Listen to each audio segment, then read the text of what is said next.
Good morning, everybody. This is Miss Fish. Welcome to Miss Fish's Foods class. Today we are going to talk about soups and sauces, and more specifically, we're going to talk about cream soups, bechamel sauce, and roux. So those are three vocabulary words that I hope you will know and understand by the end of today's lesson. Cream soups are what we're talking about today, and really, they're pretty self-explanatory. They're just creamy in nature, as opposed to a stock soup, which is just more liquidy and brothy. And how we create a cream soup is by making a bechamel sauce. And a bechamel sauce is created using a roux. This is a French word. I actually looked it up and it means red. But really, it's just when we combine a fat and a flour over heat. And then when you add a liquid, it acts as a thickening agent and it will thicken that sauce. When we add this sauce to a soup, in turn, it can do the same thing. It can thicken that soup. There are different types of roux. I don't know if you've ever browned butter before. If you just take butter and you put it on heat on the stovetop and leave it there, at the beginning you'll notice it's nice and yellow, and then over time it's going to darken.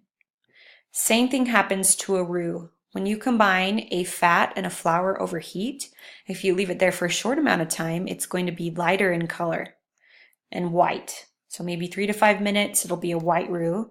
Then over time, as it cooks, it's going to move on to blonde. It'll be a light golden, and then on to brown. It'll be a dark brown color. Here's a little visual for you guys.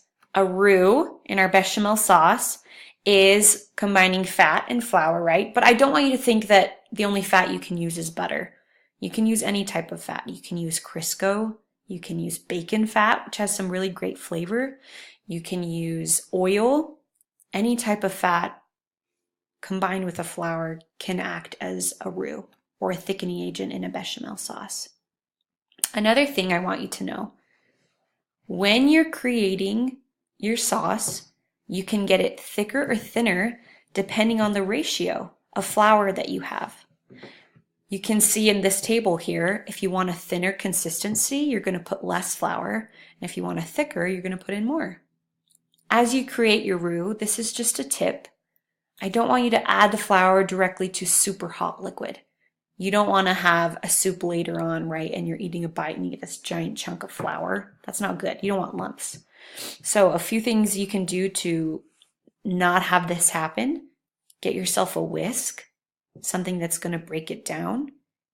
You can also heat it up together, right? Don't just add it into the liquid, but heat it up together, whisking it together. That will help you get rid of those lumps so you don't have to worry about that. This is a little video. And I'm very grateful. I've got a site Epicurious here for being my example. But I want you guys to see how you create a roux. And here we go, making a bechamel sauce, right? A bechamel is used creating a roux. These are all the different ingredients and materials that this individual is going to need to create a roux. So you'll see here, she's trying to thicken her sauce. So she's going to heat up her milk. Leave it there for just a second so it can be nice and warm. And then she's going to take her fat. Looks like she's chose to use butter, which is totally fine. She's also adding, as a preference, you don't have to do this, but she's adding onion at this point just to infuse some flavor into that butter. She'll let it cook there for a little bit. Probably wants those onions to get translucent or cook a bit. Then she's going to add her flour. So we've got our combination, our formula, our fat and our flour. She's got a whisk because she doesn't want it to get nice big flour lumps in there. And then she's going to whisk it over heat. And you can see as the mixture gets hot, it's thickening, it's tightening up. It's not as liquidy anymore. It's good to cook the roux over heat because you get rid of that flour taste. But you don't want to taste that when you're eating something.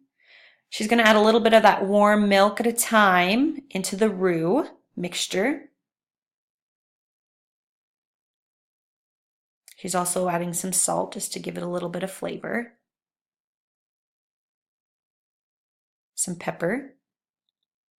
There's a tip there. If you want a richer sauce, you can use cream. But you can see as she's whisked it over heat, it's a lot thicker than it was. She's testing the thickness.